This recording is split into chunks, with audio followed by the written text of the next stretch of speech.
Okay. Lisa, there are some people excited to see you. Are you seeing all those little messages? No, I can't see. I don't see the chat. Oh, well, there are some people that are excited that of course knew you from before. So let me introduce Lisa. We are excited because she's from Mesa County, so she's a familiar face. Where are you at? Are you Minnesota? Is that no? I moved to Texas. Texas, the other direction. You're in Texas. Okay. So Lisa has worked alongside children, families, and providers over the last 15 years in residential treatment, child welfare, nonprofit, and private practice.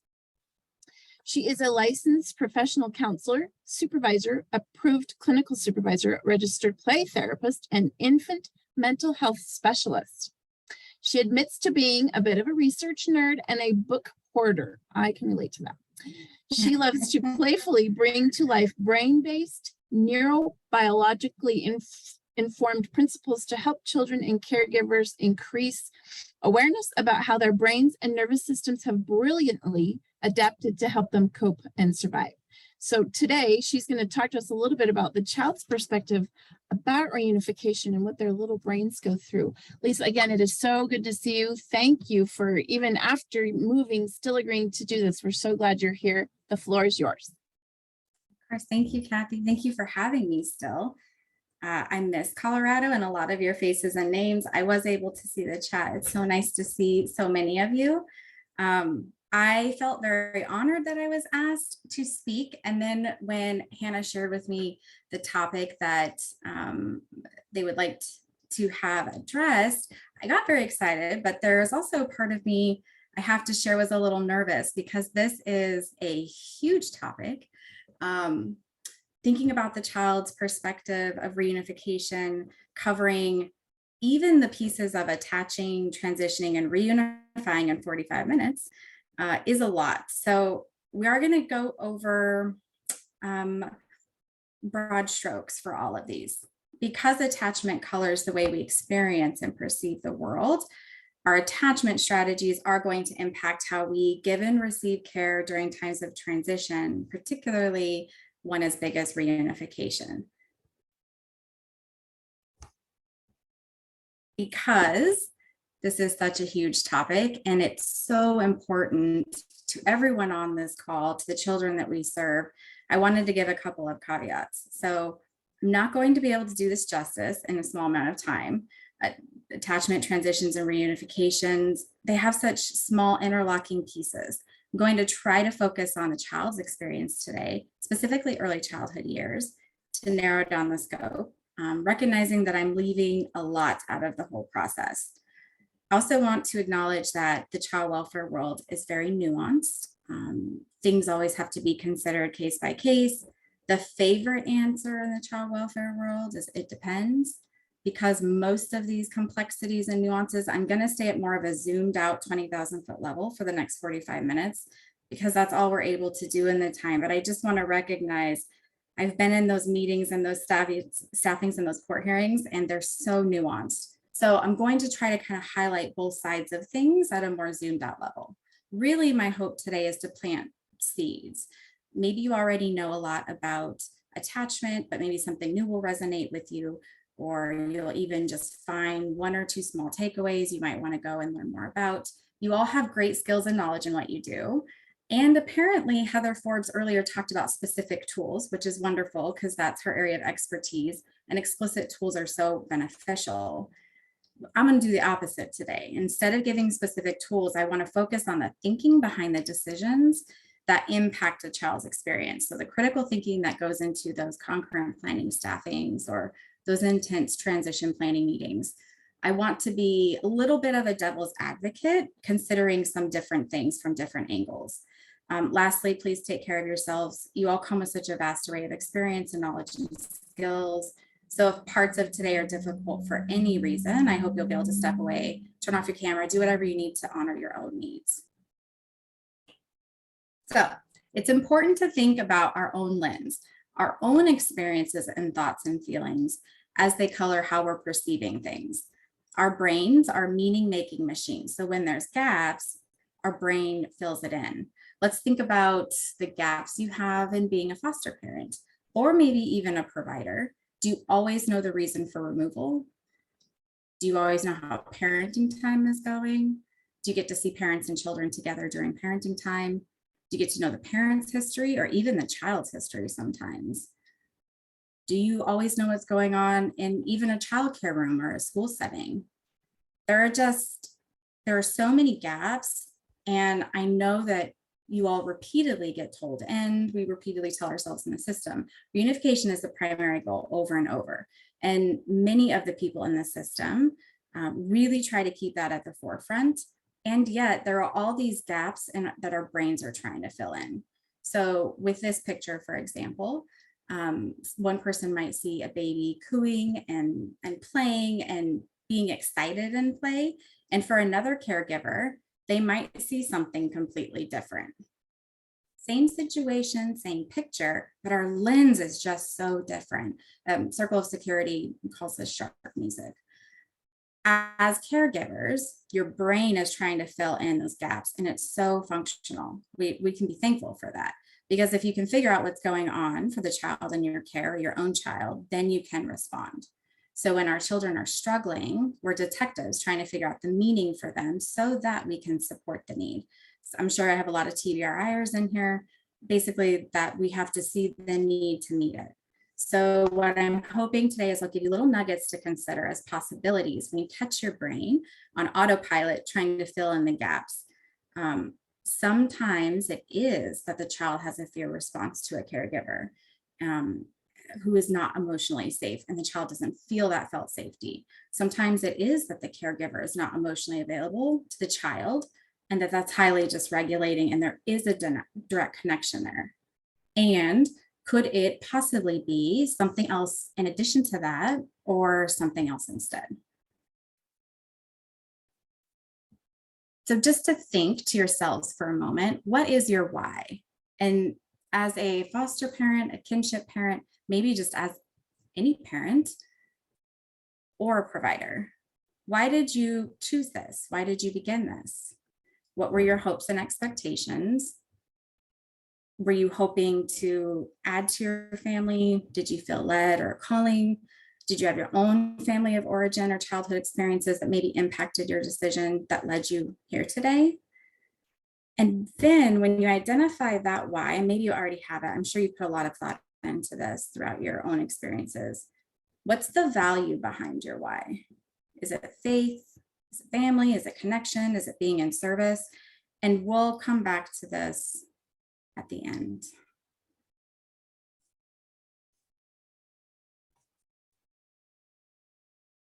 It seems like it goes without saying, and also I still have to say it. It just is so important to acknowledge that out-of-home placements are sometimes necessary, fully justified, and truly life-saving. And there are a lot of risks associated with breaking established bonds, even prenatal ones, that can lead to unstable out-of-home placements with compounded adverse consequences for child development. I think we've all unfortunately seen aspects of that. So part of our job as caregivers and helpers is holding that sometimes that it's necessary for the child, and that the child's experience may have no recognition or understanding of that. And I think we hear that through the child's voice as they get older and become adults and share more of this. Yes, I needed that to be safe. And this was my experience that didn't factor that in all the time at each developmental stage. So much of what they're losing is expanded beyond just the removal, right? It's possible loss of siblings and extended family, their culture, their identity, and pieces of that. And sometimes we don't see the negative impact of these losses until later in subsequent developmental stages.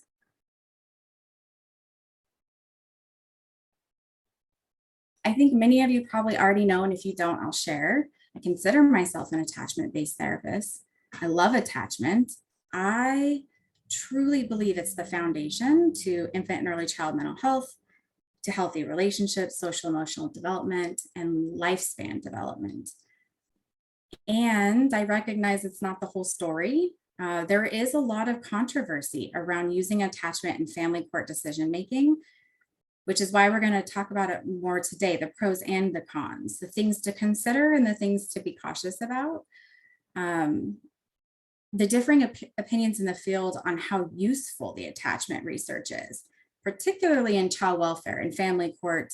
We have custody court, and there are opinions there as well as child protection. Some do believe that the attachment measures can be helpful contributors to part of the larger picture if used in conjunction with other measures. An example of this is, yes, attachment is foundational, and we'll take a step away from child protection and use custody court. Actually, the predictor for children managing separation and grief and loss in a divorce is not so much the attachment relationships, though super important. It's actually the interparental conflict, which has been linked to negative outcomes. And so we have to consider all of the things, and I'm sure I didn't even get a quarter of things on here, that are bidirectionally impacting a child's response, subsequently impacting our decision making in order to align it with the impact to the child. So it's just, again, it's so nuanced. I know this is nothing new to anyone on this call. Sometimes though, I think when we get stressed as a system and as helpers and caregivers, our view becomes more limited and more zoomed in. And sometimes we have to get back in our thinking brain to kind of zoom out and remember there are so many things at play here. And I do believe attachment is extremely important to consider. It is a huge piece of the pie. So we're going to talk about attachment and what it is. You can't really talk, in my opinion, about the child's experience of transition and reunification without talking about attachment first. Also called serve and return or call and response. It's an attachment cycle that the child and the caregiver is going around and around hundreds and thousands of times a day. This is probably not new to anyone. Baby has a need, baby cries, expresses the need is met, they're soothed, they're seen, they're comforted, and trust develops.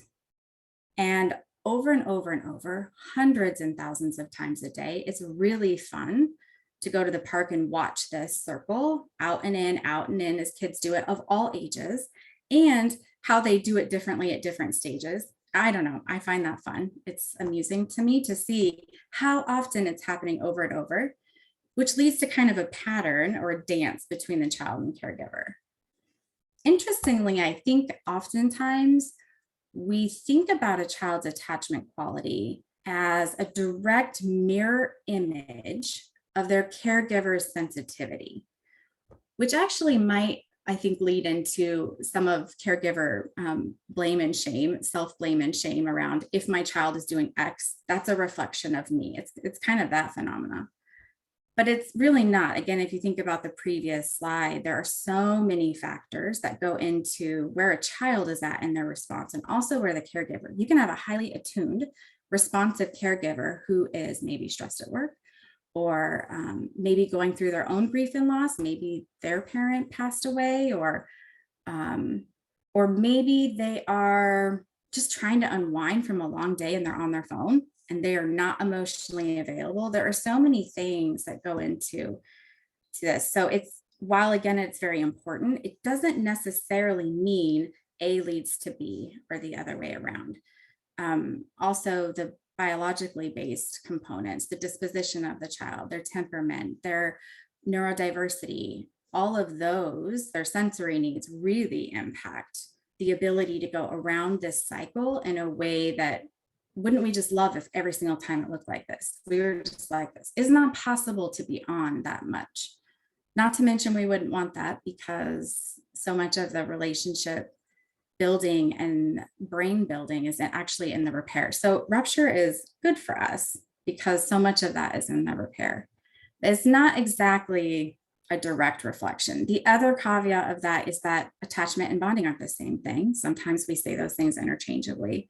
Attachment is from the child to the parent. It's their strategies in the attachment cycle and getting their needs met in a way that will most likely get them met the most often, while making the caregiver most available for them, while decreasing their anxiety. And then bonding is more about our feelings and emotions as a caregiver. It's that pull to want to meet them around that cycle, to meet their needs. That's more about us than them.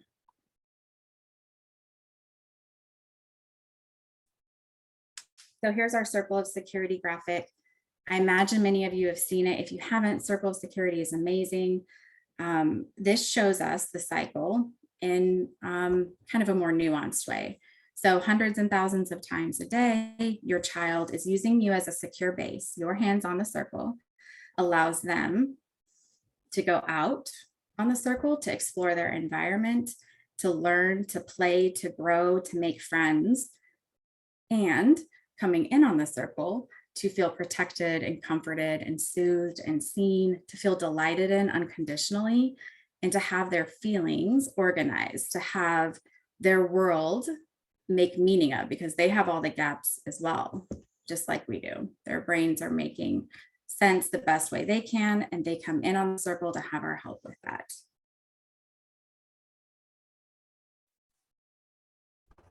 Another way to think about that is this graphic. This is also a circle of security.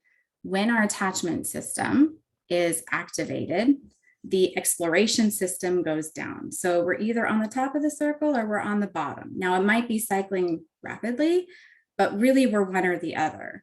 When we are anxious, scared, fearful, worried, our attachment system's activated. That activates the caregiver system to meet the need, and our exploration system goes down. And then when our need is met and we feel comforted, then that goes back up and our exploration system goes back up and we go back out and play.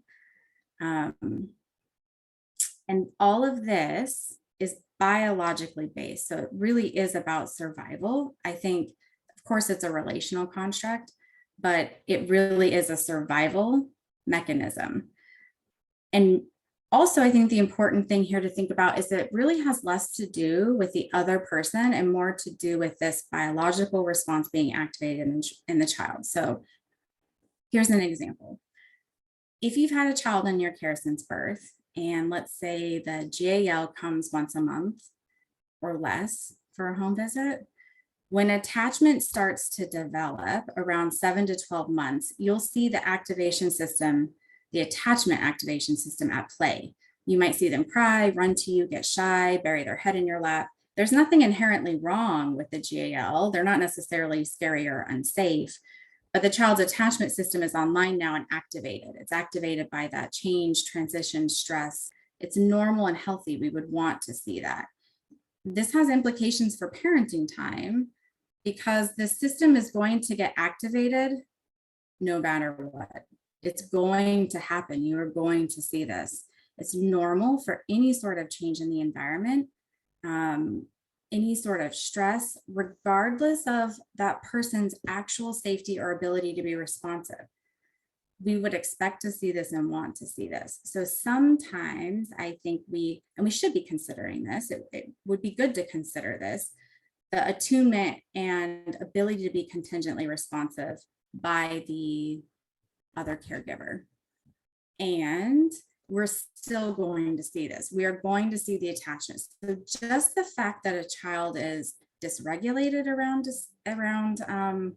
transitions, around, say, parenting time, around maybe going to another parent's home, when you think of divorce cases, doesn't mean that there's necessarily anything wrong. We really would expect that. It's then what we do with that and how we help children have felt safety as the exploratory system comes back online. This next slide is somewhat, I don't know if controversial is the right word, but it's a lot. This next slide is a lot, I think, for the system to hold. And I think we're all trying to figure it out together.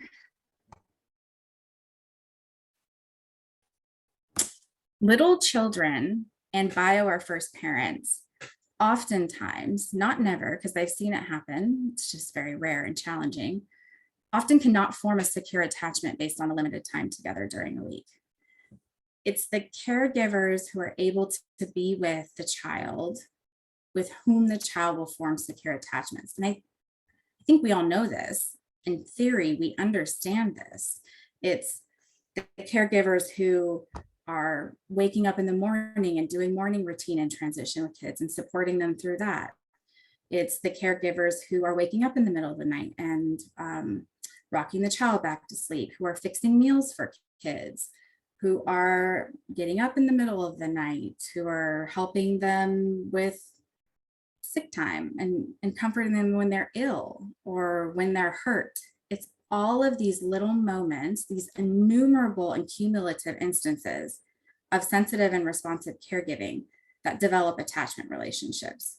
Young children need physical proximity with a caregiver for this to happen. That is really hard in an hour to a week of parenting time and or treatment. And of course, we want quality over quantity first. So again, it's kind of holding the both and. It's recognizing that children can certainly grow familiarity and enjoyment and joy and delight in relationships with parents they're seeing in parenting time. And we want that and would hope for that. It's just not the same as being the person to whom the child turns to for comfort and having distress alleviated on this consistent, repeated basis. So again, I think just sometimes reminding ourselves of our expectations around what we think we might see or what might be alarming to us if we're not seeing it around transitions and reunification, and what we might actually expect, and then working from there.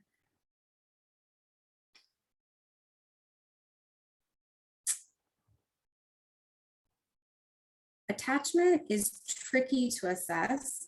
There aren't many evidence-based tools and assessments for this, and a lot of them are more research-based. There's a lack of, which hopefully we're filling this gap, but a bridge from the assessment procedures used for research over to how we apply that in the clinical world.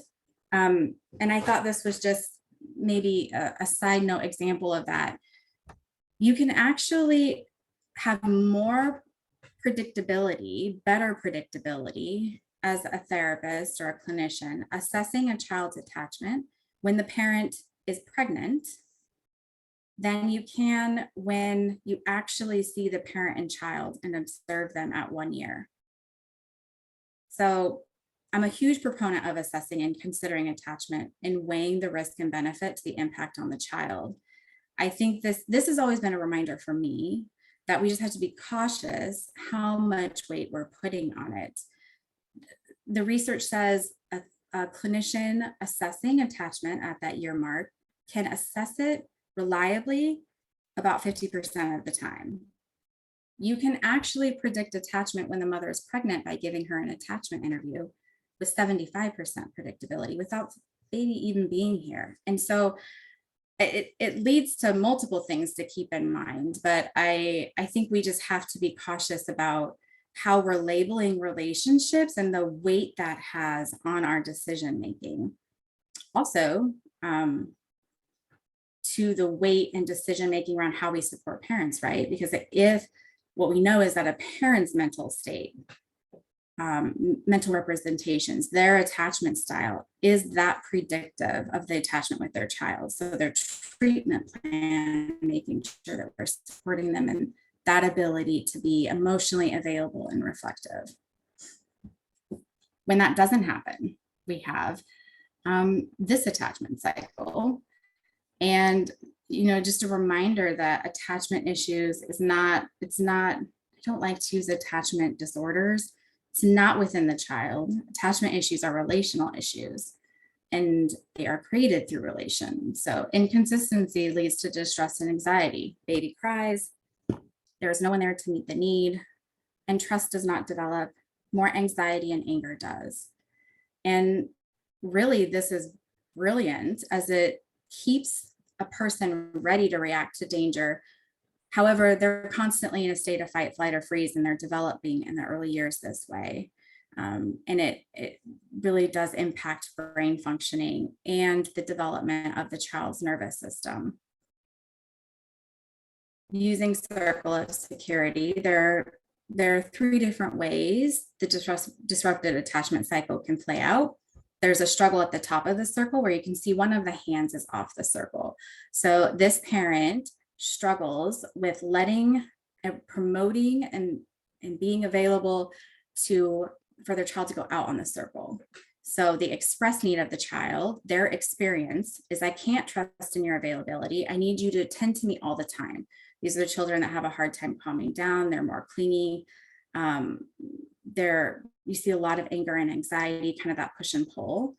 Their hidden need is, I'm not going to show my need to separate and explore and play. I'm going to pull you in and then push you away. And I'm going to play that game with you because that's how I keep you engaged. And so again, it's the strategy for them to get the most of their caregiver they possibly can. I know that you're not on most of the time.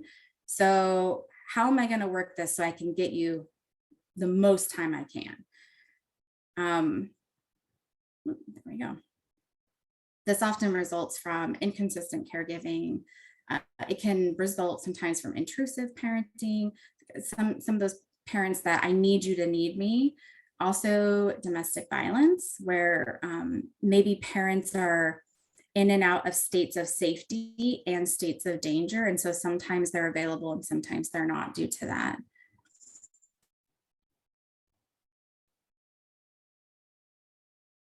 This is our avoidant attachment strategy. The struggle is on the bottom half of the circle. So these parents maybe do promote exploration with their children, but they have a really hard time for whatever reason, multiple different reasons, to be a safe haven to their child, to help them organize their experience and their feelings.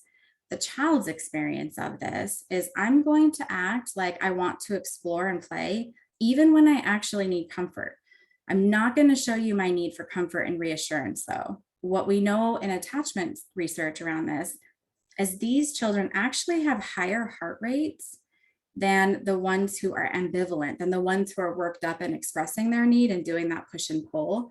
The ones who are more focused on play, who act like they don't care, who act like they're very independent, have higher heart rates. They have more internal anxiety. They have just learned how to shut that external expression off because it's not safe. It doesn't work.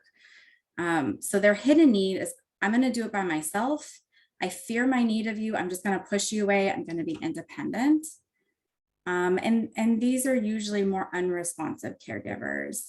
They may be distant, independent, unaffectionate, have a hard time with emotions. Sometimes these are parents who have their own mental health struggles, who aren't emotionally available because of, say, like depression, for example.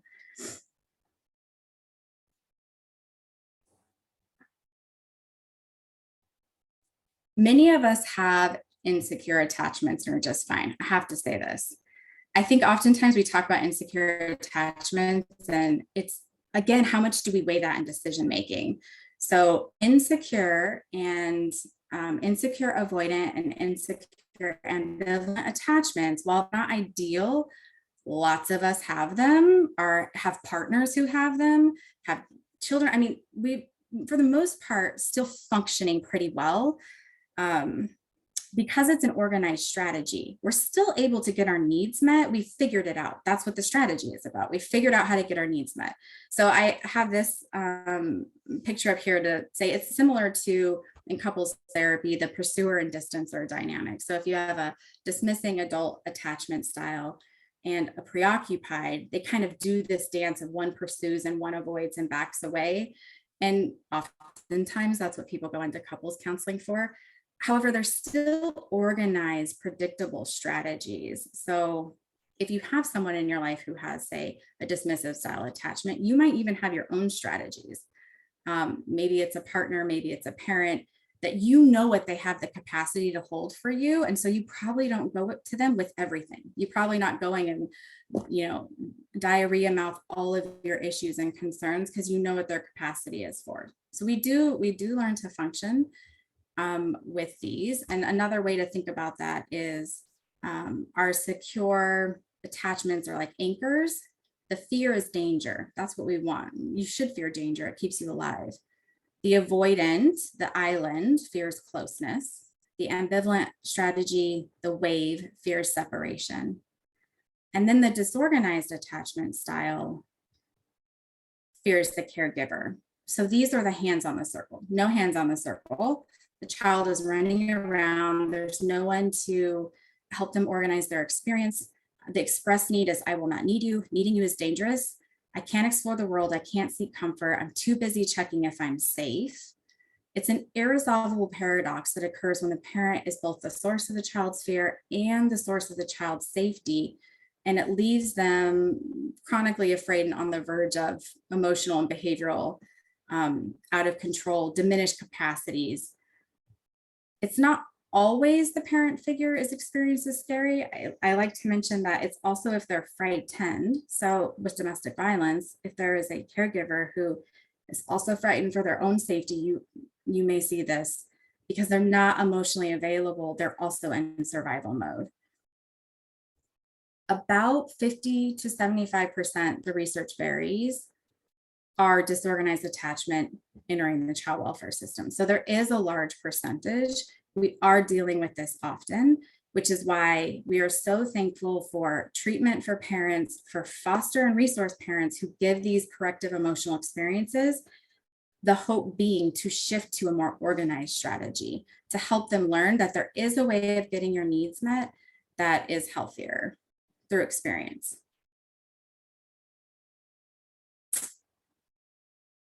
Attachment cannot transfer. I think I hear that still a lot. It can't transfer. It's between you and the person that you're caring for, the child that you're caring for. A child can have multiple different and will have multiple different attachment strategies with different caregivers. It's also hierarchical in nature. So, children can develop and maintain secure attachment relationships to multiple caregivers simultaneously if they have sufficient time together and the caregivers respond in ways that provide a safe haven to them when they need it. So as they get older, they'll still have preferential and primary attachments, but it's less pronounced. And you see this in other cultural settings where multiple caregivers are caring for a child. And it really is a protective factor in child development.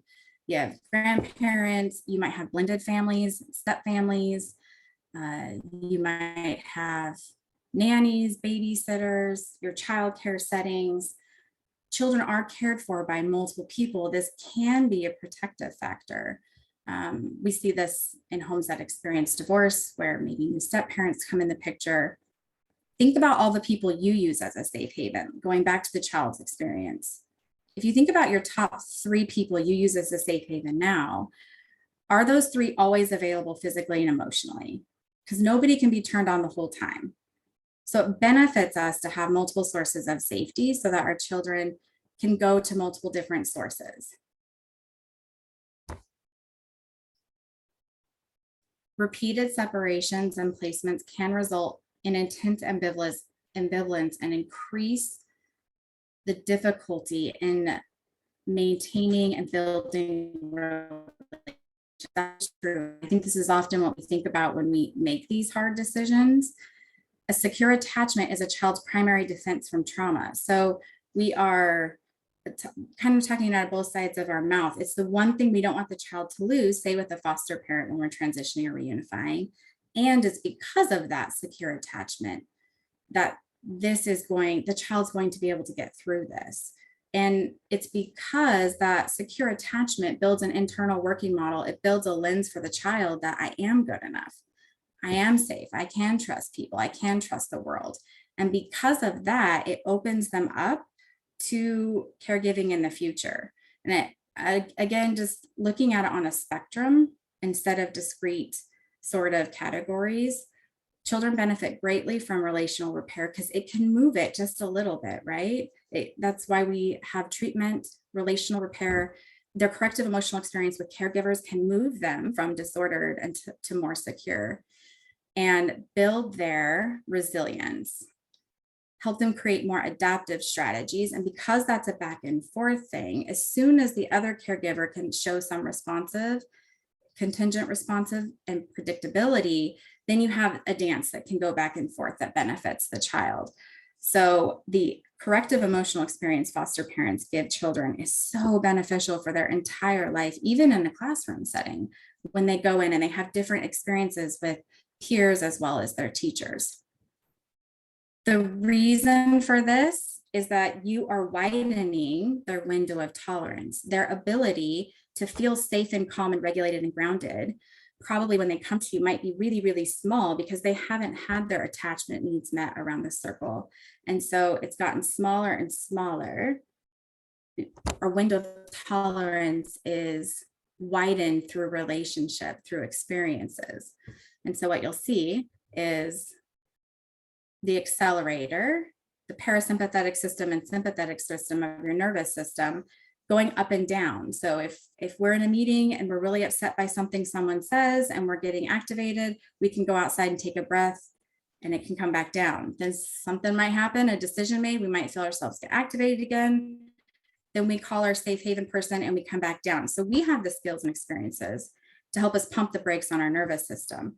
The only way children have this is through relationship experiences. You can't teach this. It's through what we were looking at earlier, this up and down when it's activated and soothed. A lot of times kids with trauma in that bottom one are outside of their window of tolerance, hypo or hyper aroused, and have a hard time getting back in their window of tolerance. This is going to happen with our transitions and reunification. It is going to stretch our children's window of tolerance. We will expect to see them be outside of their window of tolerance because any change, any transition for any of us stretches that. It activates our nervous system. So we will see this regardless. It doesn't matter if the bio parent or whoever the child is reunifying with, maybe they're going to kinship, maybe they're going to an adoptive parent. It doesn't matter who that transition is to. It's less about that when you're thinking about this, about some of the signals the child is sending is normal and we would expect it. We will see them go outside of their window of tolerance. Their brain is scanning every 4 seconds, whether they're safe or not. And change just makes them more hyper alert to that. And you will see a change in their behavior, which is this. We will see them go up. We'll probably see, I think a lot of times you'll see the hyper arousal right before parenting time. There might be anxiety, there might be stress, there might be, you see that dysregulation and that lack of stillness. And then you might see afterwards a sadness, a shutting down. And it could be more about this and it's healthy and to be expected than it has to do necessarily with whatever happened in the parenting time room.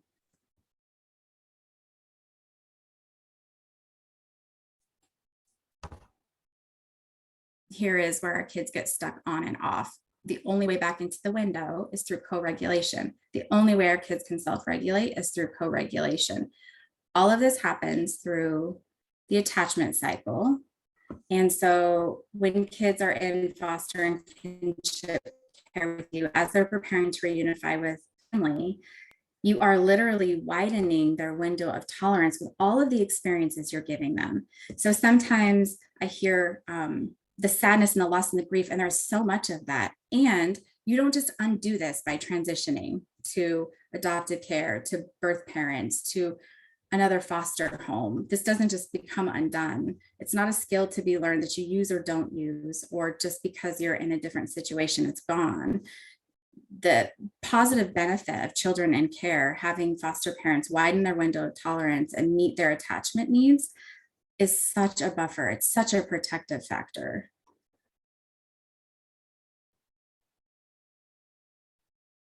They're especially vulnerable during this time. Whenever we're thinking about tools and skills, we're always thinking about connection. Because it is an attachment need that we're seeing, how can we increase connection during this time to then help them get their attachment system deactivated and their exploratory and play system activated again. This one's a hard one too if you're doing any sort of transition planning when they're in school. And you have to constantly be thinking about how to get them back in their window of tolerance when they're doing other things, which I'm sure I didn't get to see Heather Forbes this morning, but I have a feeling she probably gave you some strategies for some of that, how to support them through connection. The other thing to think about when we're trying to determine what a child's experience is, so that we can decide what the impact is and make decisions, is that children miscue all the time. I think we hear this a lot in parenting time. Read their cues, read their cues, read their cues. It's true. We're always doing that. And by the very definition of some of these insecure attachments, they are miscuing. They're purposefully sending the caregiver a mixed signal. And so again, trying to remember that some of this we really would expect as we get to know our kids, as the parent gets to know the kid in parenting time, and during that transition, you'll learn what the miscuing is based off also how you respond in your lens. But a caregiver who's dropping off at a home environment for a transition visit, if that caregiver is anxious or worried at all, the child's going to pick up on those because they have that healthy attachment with that caregiver. They're going to be looking for safety cues from that parent, and they're nonverbal. They're not typically verbal. Most are nonverbal. They will read those and miscue them. So they might even to you act as though they don't want to go out on the top of the circle. They don't want to go explore or play with their other caregiver at the transition. It has to be considered, they might be reading something from you and trying to miscue you and respond to that also, because they're used to getting their needs met by you and they want that to continue. And so there's miscuing all over the place. I think we have to really pause around this one, because we can oftentimes as a system jump to what the reasoning is, and we need to halt the transition, we need to slow it down, maybe reunification is not right. And that might all be true.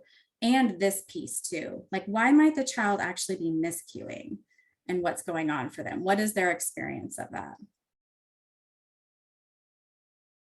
A reminder that regulation is the goal, not calm or happy or content in transitions. We will see the dysregulation. We'll need to figure out the miscuing. We'll need to weigh all of that into it. There are times for connection, and how can we shift them back into their window of tolerance with both resource parents, but also bio or first parents. The benefits of reunification. Child's mental health is so incredibly nuanced and multifaceted. Attachment is one of them. It's super important. Kids need to be kept safe, but really that has nothing to do with their feelings about it. For most children, not every single experience of their bio parent was bad. Almost all have negative and positive experiences associated with them. And they're the parents unless you had them from birth, the only parents they've known. So we just have to be willing to sit with both truths, that we had to do this thing that was really devastating to the child. They needed to be safe. And there are so many benefits of reunification that if we don't get there, is such a loss for the child.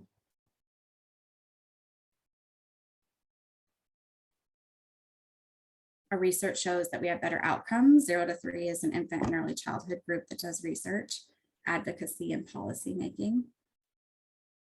I just want to also say, I know I'm wrapping up in the end, but I don't have my own lived experience of this. Let me say that. Getting the privilege to work in the child welfare field for a decade, I have seen when hearts have been broken. It is a real loss when children are reunified. You have that triad, and everyone in the triad is affected. We understand that reunification is one of the most challenging parts of being a foster parent. It's just so understated. Whether you've had a child for a few months or a few years, the bond that you form with them and toward them is something you'll always share. The attachment that you created is downloaded in them. It is instilled in them. That doesn't just go away. What you do for a child, even in just a month, it are experiences that have developed their brain and nervous system in a way that they are now a little more resilient, a little more protected for whatever comes their way in the future. You can't just, that doesn't just go away. That's been a lot of the point of all of this leading up, is that the amazing changes you're doing in relationship with children is such a benefit to them. It is the #1 protective factor for being able to deal with the grief and loss. Also knowing that it's a lot easier said than done. And you all have your own grief and anxiety around it that is immense. Everything that you do is in service of a child's mental health and development. This standard definition for how children develop and the impact to them is all around attachment and widening their window of tolerance. And I think the hard thing is child protection cases often aren't asking the question, who is the best parent for this child's development? I think that's the tricky part, but rather, has the bio parent remediated the concerns that brought the child into care, making them safe enough or good enough? And so it's not quite like a child custody case. It is a little bit different. And so we hope that they can work together and partner, because there is this spectrum where all the relationships a child has is so important. Even if some are more insecure than secure, that child on a spectrum, their mental health will shift depending how many healthy attachments they have. So every single one matters, and they do better with a network of attachment relationships. How can we add healthy relationships rather than taking them away? Thinking about that when we transition and reunify, because the more healthy relationships, the better the outcomes. And I don't know, I have shared this with Kathy. I couldn't do a child's perspective without someone with lived experience. So just, this is an adoptee. She's also a therapist and does a lot of training and blogging about really asking us as resource parents and adoptive parents to name and hold that there is this gravity and grief and for children, and that they need to be safe and cared for. So think about your why, your value behind it, what impacts your grieving process.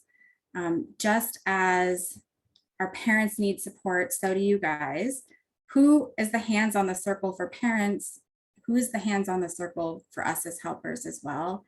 And monitoring our cues of safety and remembering that good enough parenting really is good enough. And all of those micro experiences help children be more resilient. That's it. That's it. And I went over a little bit. You're fine, Lisa. It's good. It's good, good stuff. I feel like we could go another 45 minutes, probably easily. Yeah, much longer. I wish it was more interactive, because I think there's so many pieces that are important to reflect on, but I appreciate everyone that sit and get is not my favorite. To just sit and hear me talk is not very fun, but hopefully it'll give you things to go talk about with other important safe havens in your life. Yes, and thank you for the reminder of how important our modeling is for these kids, for sure. Even in some ugly situations, how we handle those, you know, kind of shows them some coping skills inside those relationships. So it was good. It was really good. I asked if anybody has questions, and they're just throwing kudos at you. Oh, I can't see. Great. It's great. It's great. So validating. You are brilliant. Great training. Oh my goodness. I see so many names that I love. I don't even know if you guys were on there. So nice to see your names. Thank you. We are so thankful for your time. Yeah, it was so good. And I will have the recording if we need to watch this again later. But thank you, Lisa, for sharing just a little tiny bit of your knowledge and wisdom. You've got both, having all the experience and education. So thank you for your time. Thank you, everybody. We'll be back at 3 o'clock for the next one. So we have a little bit of a break. Thank you. Enjoy the rest of your day. I will send the slide deck to you, Kathy. Okay. Yep. Lisa, Waylon, we'll get it. Okay. Thanks. Bye. Bye.